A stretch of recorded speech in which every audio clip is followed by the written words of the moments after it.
6 boat brands are coming apart this year, and by the time we're done, you'll know which ones, what actually happened inside each of them, and what it means for you if your hull identification number happens to say one of those names on it. Not gossip. Court filings, plant closure notices, auction dates, and one company whose entire boat division is about to belong to people whose real business is drilling for minerals in Greenland. That one is number 5, and I'm not exaggerating for effect. It's in a signed agreement. I'll tell you up front where my head is on this. I've spent a long time chasing parts for boats whose builders no longer exist, and I can tell you the engine is almost never the problem. Outboards get supported for decades. It's the windshield that was custom bent for one model year, the dash panel nobody else molds, the canvas that was patterned off a jig sitting in a building that got sold. That's where an orphaned boat quietly turns into a project. So this isn't a doom list. It's a parts and paperwork list. Number 3 is the strangest story in the bunch. On the 9th of June this year, the tooling and unfinished hulls of the biggest production sailboat builder in American history were sold off piecemeal at a public auction. 6 weeks later, that same brand was building boats again in the same building. Both of those things are true, and I'll walk you through how. And number 1 isn't a boat brand at all. I know how that sounds. Stay with me on it, because it's the one that will cost you the most money, and it's the only name on this list that every single one of the other 5 depends on. Let's get into it. Here's the frame I want you carrying through all 6, because it makes sense of things that otherwise look random. The name on the side of your boat and the company that built it stopped being the same thing decades ago. A brand is an asset now. It has a balance sheet position. It gets bought, sold, moved to a different state, licensed, parked, and written down, and none of that requires anyone to tell you. The hull doesn't change. The paperwork behind the hull changes constantly. That matters for exactly one reason. Every promise attached to your boat, the hull warranty, the parts availability, the dealer support, is a promise made by a legal entity, not by a name. When the entity goes, the name can keep going, and the promise can quietly not. Keep that in mind, and the 6 stories below stop being sad news and start being useful. Some background on the water we're all floating in. The National Marine Manufacturers Association put new powerboat retail sales for 2025 at 215,237 units, down 8.8% on the year before. I'll flag something there. I've seen 2 different figures published for 2024, around 236,000 in one place and about 238,000 in another, depending on which categories got counted. I'm taking the lower one because it makes the decline look smaller. And if I'm going to be wrong, I'd rather be wrong in the direction that undersells my own argument. Either way, the shape is the same. The boom is over, and the companies that geared up for the boom are the ones snapping. Number 6, Xshore, Swedish, electric, and for a while the most photographed boat at every show that mattered. Beautiful thing.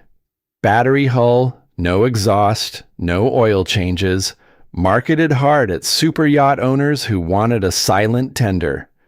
It ceased operations on the 29th of January this year.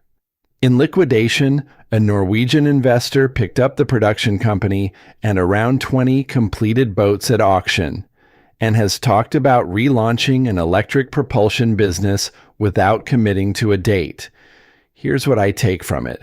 And it's my read, rather than a reported fact. The boats worked. The technology wasn't the failure. What failed was the money underneath a company trying to build a premium product in tiny numbers with a dealer network that barely existed. Electric propulsion in a boat is a genuinely good idea in the right application, and I'd argue nobody has yet built the boring, profitable, unglamorous version of it. Which brings us to a company that has decided the boring business isn't where the money is either. Number 5, Twin Vee, small Florida builder, catamaran powerboats, and the sister brand Bahama Boat Works. On the 13th of July this year, they signed a deal that I had to read 3 times. The public company is merging with a critical minerals exploration outfit focused on projects in Greenland. The boat business gets privatized out of it.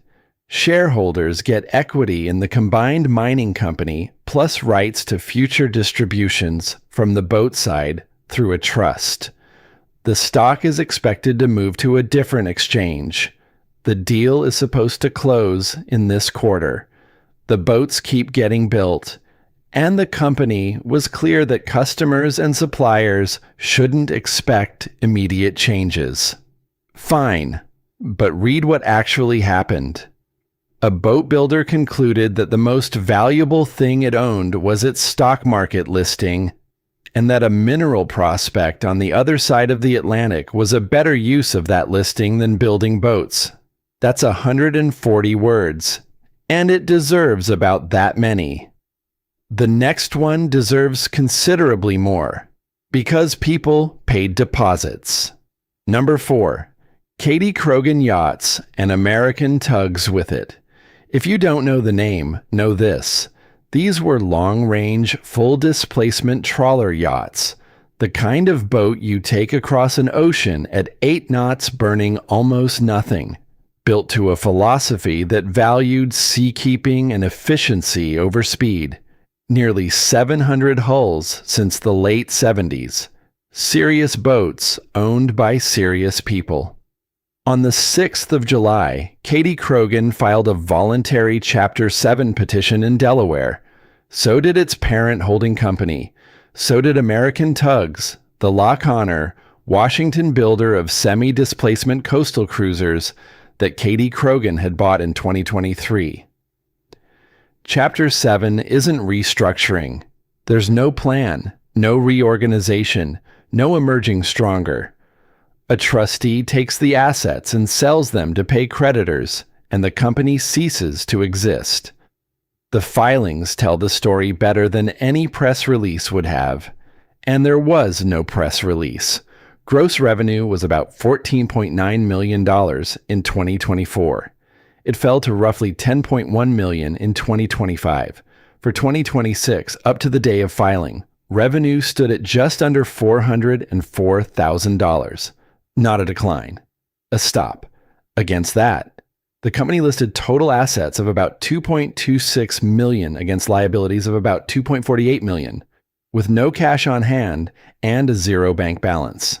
Molds and equipment made up a big chunk of the asset side, and just over $900,000 of it was goodwill, which when the trustee starts selling, is worth exactly nothing.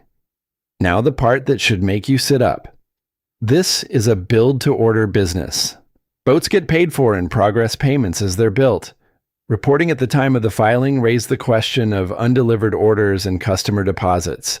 And I want to be careful here, because as far as I've been able to find, nobody has published how many customers had money in the pipeline or how much. I'm not going to invent a number. What I can tell you with confidence is where those customers sit in the queue, and we'll come back to that, because it's the whole argument of this video. At American Tug, in a town where that yard had been part of the economy for 27 years, people were simply out of work. Best figures available put the workforce at around 3 dozen based on a count from a few years back. Somebody visited the factory a couple of weeks before the filing and reported 2 boats still in build. Still with me? Good, because the next one goes the other way. And it's the only genuinely hopeful item on this list. Before that, quick and painless. If this is the kind of thing you want more of, the filings read properly instead of a headline recited at you, subscribe.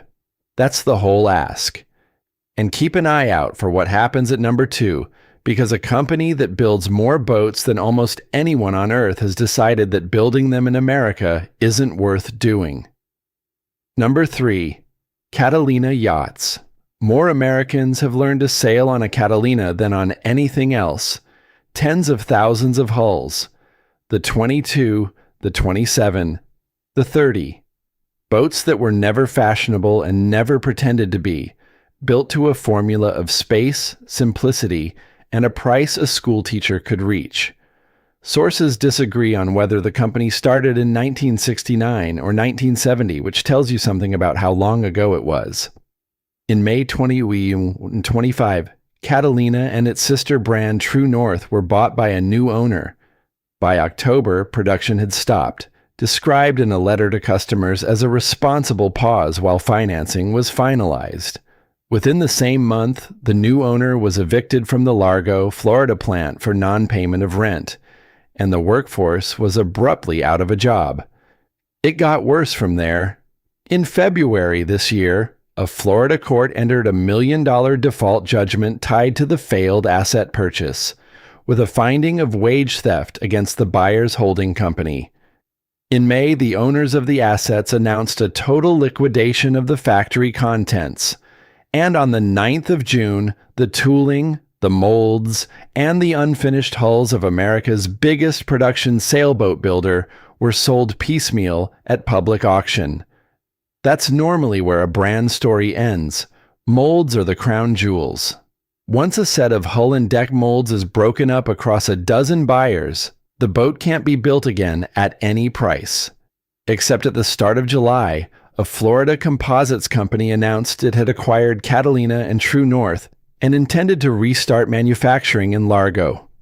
It's led by the man who was Catalina's president through the collapse, and former designers and engineers came back with him. As of the 11th of August, boats were reported moving down the line again in that same building, with what the company itself calls a small core team. I want to be honest about what I don't know here. I don't know how much of the original tooling made it back, and nobody has published a model-by-model account of what survived the auction. A restart with a core team is not the same operation that shipped boats by the thousand. But there are hulls in build, in Largo, with people who know these boats, and after the year that brand has had, that's a better outcome than anyone had a right to expect in June. 4 items in, and you can see the pattern now. Not one of these companies died because it forgot how to build a boat. Xshore's boats worked. Krogan's boats crossed oceans. Catalinas are the most successful production sailboats in the country. Every single failure so far has been a money failure wearing a boat-building costume. From here it escalates, because the last 2 aren't small companies with thin balance sheets. They're the giants. And number 1 is still the one that'll cost you money directly. Number 2, 4 Winds, Glastron and Scarab Jet. Groupe Beneteau is the largest recreational boat builder in the world. 16 production sites. Around 850 million euros of revenue last year. If anybody can absorb a bad patch, it's them. On the 11th of June, their supervisory board made a decision, announced 4 days later, halt production at the Cadillac, Michigan plant during the 3rd quarter of this year, and divest the site along with the 4 Winds, Glastron, and Scarab Jet brands. A search for buyers is underway, and as of now, no buyer has been named. 232 people work in that plant. Layoffs run from the 24th of August through the 6th of September, with production stopping in August. Cadillac is a town of about 10,000, and that factory has been part of it for more than 50 years. 4 Winds was founded there in 1975 by a father and his 3 sons. The name comes from the 4 of them. Glastron goes back to the 50s and built the boat that jumped the bayou in a Bond film. Scarab was a racing name before it was a jet boat. The stated reasons are worth reading closely.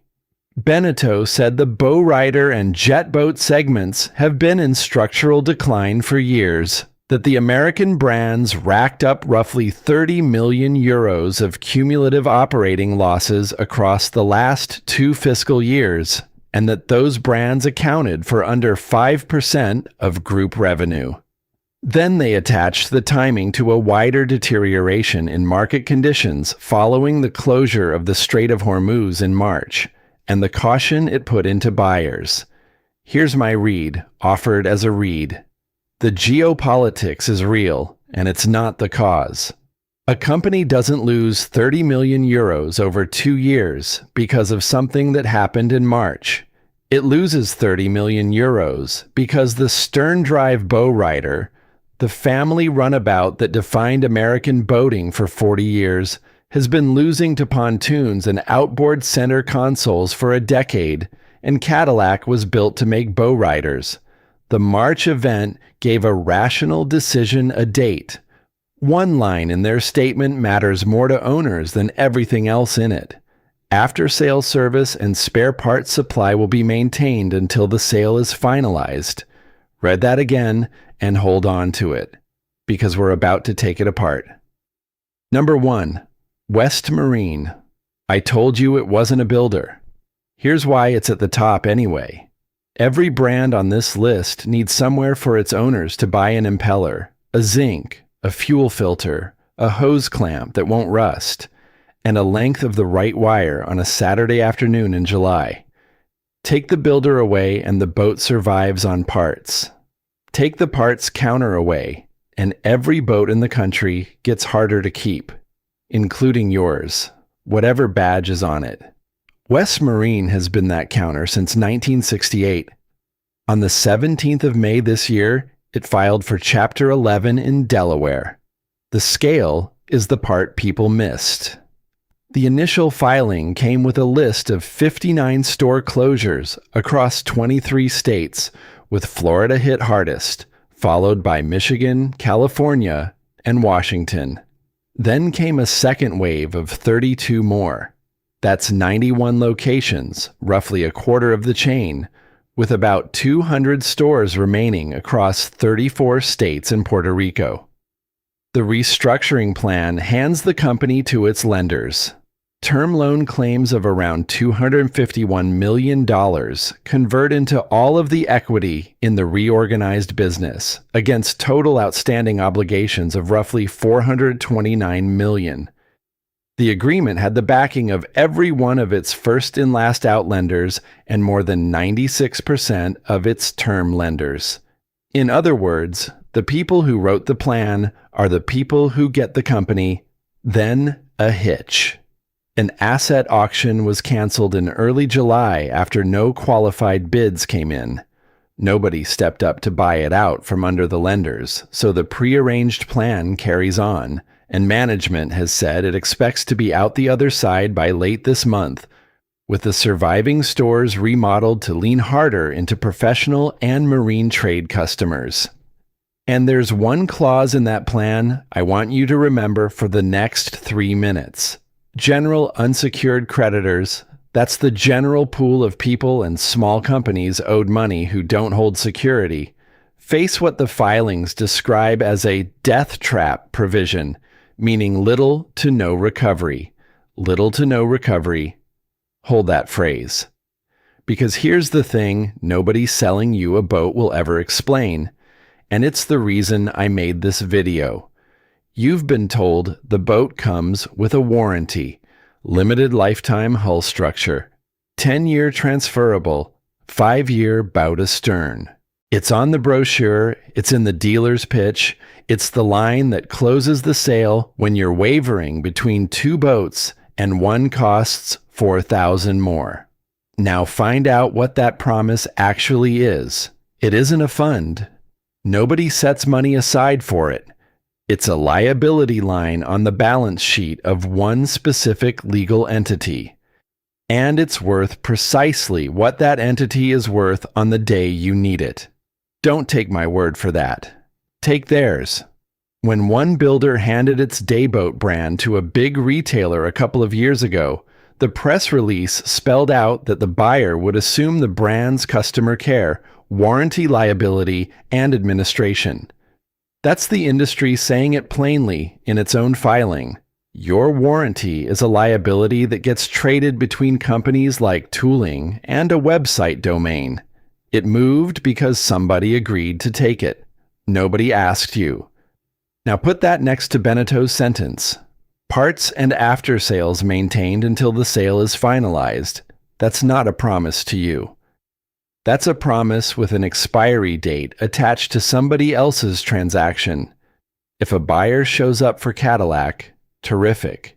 If no buyer shows up, that sentence has already told you exactly how long the support lasts, and it isn't the lifetime of your hull.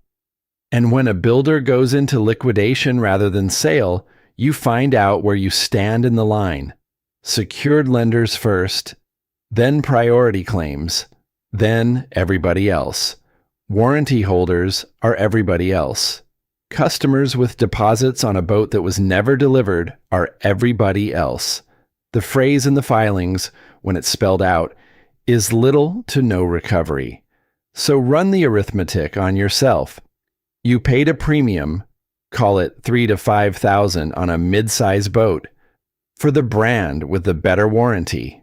What you actually bought was an unsecured claim against a company whose financial condition you were never shown, that you have no way to monitor, and that can be sold to somebody else without your consent, on a hull that will outlive the company by 30 years. I'm not accusing anyone of fraud. It's worse than that, in a way. It's completely legal, completely normal, and every person in the chain knows it. The dealer knows the warranty is only as good as the builder. The builder knows a warranty is a marketing instrument with an accounting entry behind it. The only person in the transaction who thinks it's a guarantee is the one writing the check. Here's what you do with that. From here on, the warranty is not a reason to pay more. It's a coin flip you're being charged for. The things worth paying more for are the things that survive a bankruptcy. An engine from a manufacturer with a real parts network, standard hardware you can buy from any chandlery, a hull layup you can inspect, a dealer with a service department that's been there 15 years. Those are yours no matter who owns the name next year. The certificate in the glove box belongs to whoever holds the paper. That sales line will not work on you again. That's the point of the last 10 minutes. Let me step off that for a second because there's something else in this year's news that got about 4 lines of coverage and deserves more. Earlier this month, a boat building school in Maine that's been teaching people to build and design boats for close to 50 years announced it's ceasing academic programs for the coming year, after its board looked at an acquisition that might have kept it going and concluded it wasn't viable. Brands come and go. Companies get bought and gutted and resurrected under new names, and honestly, some of them deserve it. But the thing that actually keeps a boat alive isn't a company. It's a person who knows how to grind out a soft spot in a stringer, lay glass overhead without it falling in their face, fare a repair so you can't find it, and read a hull the way you'd read a face. That knowledge only travels one way, from somebody who has it to somebody who doesn't, in a room, with resin on both their hands. It doesn't survive in a brand file. It doesn't get transferred in an asset sale. When a yard closes and 36 people go home, the boats they were building are the small loss. The 36 sets of hands are the big one. And some of those hands go find work in a different trade and never come back. Every good old boat on the water right now is proof that somebody knew how. Keep at least one person like that in your phone. Pay them properly and don't beat them down on the estimate. There aren't as many as there used to be. Right. Practical part. Here's what to actually do with all of this, in order. First, find out who legally owns your brand today, not who built the boat. Your hull identification number starts with a 3-letter manufacturer code, and that code will tell you who laid the hull up. Then search the brand name with the words acquired, divested, and bankruptcy. 5 minutes tells you whether your builder is a going concern, a name owned by a holding company, or a ghost. Second, read your warranty for one thing only. Who is the obliger? Not what's covered. Who owes it? If that entity has been sold, the obligation went with the sale, or it didn't, and the document will usually tell you which. Print it and keep it with the title. Third, if you're buying new, here's the procedure I'd run instead of a rule of thumb. Ask the dealer, in writing, whether your deposit is held in a separate escrow or trust account, or whether it goes into the builder's working capital. Get the answer on the purchase agreement, not in a text message. Ask what percentage is due before delivery. Then ask yourself a plain question.